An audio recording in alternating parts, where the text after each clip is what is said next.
2-minute tip, how to fix two plasterboard. Let's get to it.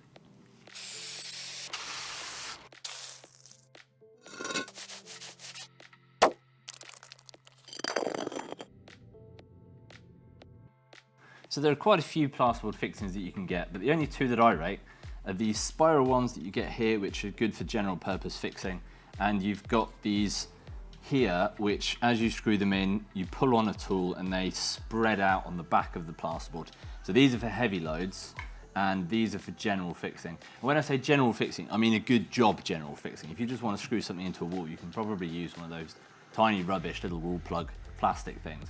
But they're not going to hold any weight, they're going to pull out, they're going to ruin the plasterboard, and you'll wish you'd done it properly in the first time. So these ones are the best for general fixing.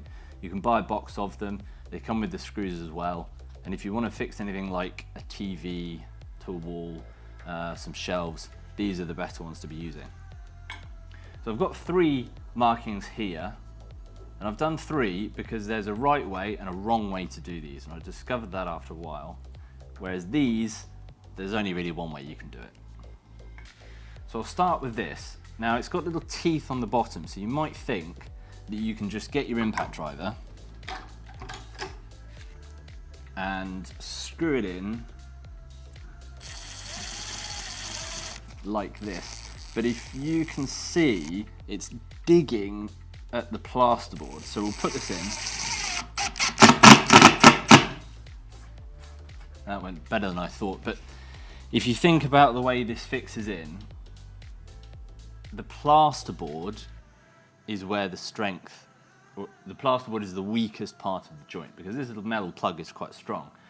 And if you're spinning this away like mad with the drill, you're going to end up affecting the strength of all of the surrounding plasterboard. And if that is what's holding it, if you put any weight on here or you're pulling on this, you're going to have a far weaker joint. So the way that I found that's the best to do this is be very careful and use a screwdriver.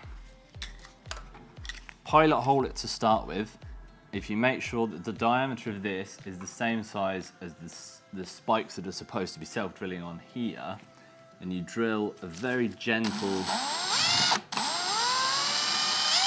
smooth hole through, because the diameter of this is smooth all the way down, it's only the diameter of the teeth on the end here. The threads aren't going to be damaged in the plasterboard here. So if you've drilled this through and it's the same diameter, you haven't damaged any of the plasterboard in the wider area, which means now when we come to it with a screwdriver,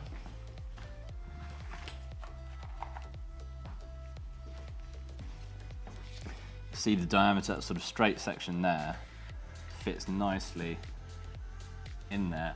And because the threads are going to be doing the cutting, if I use a screwdriver instead of a power tool, and I'm just keep even pressure, what we don't want to do is start to cut with these threads, and if the pressure isn't equal, we can end up making the plasterboard weak by breaking it all. So you want to thread it in nice and smoothly, nicely and gently.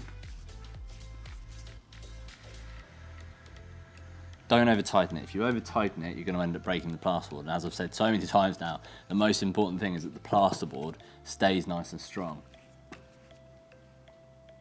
And there we go. The screw goes straight into here.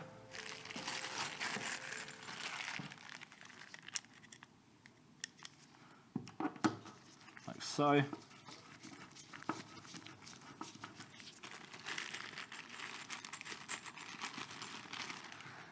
And that's that fixing done correctly, and that's that fixing done incorrectly, although it does still work. It's just, you know, if I had a shelf and something precious on that shelf, I think I'd rather have it hanging off one of these than off this one done with a power tool, because I mean, it's only a few seconds quicker, but this one's much stronger. So the second fixing are these spreader clips here, and I mean, you can even see from the size of that, you know they're going to be stronger. There's also a bolt, not a screw, that goes through there. Again, you need a pilot hole. It says on the back of the packet this is an 11mm hole, so we're going to just drill 11mm through there.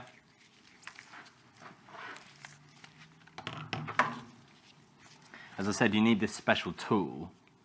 You just unscrew the screw on here until there's a bit of space.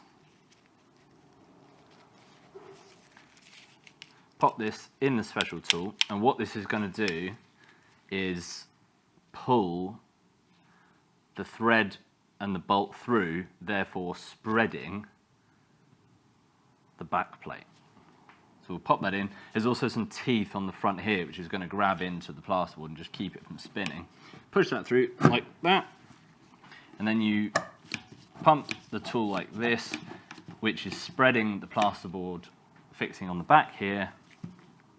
It's much easier when you can feel it at the back, usually when you've got a wall. Obviously there's another side on it, so you can never tell if it's connected properly or if it's grabbed a bit of insulation, but spread that nicely on the back there, pull that off, and then you can, if you're fixing something, you'll have to take the bolt out first. But you just screw that on, and that's going to hold a pretty decent amount of weight.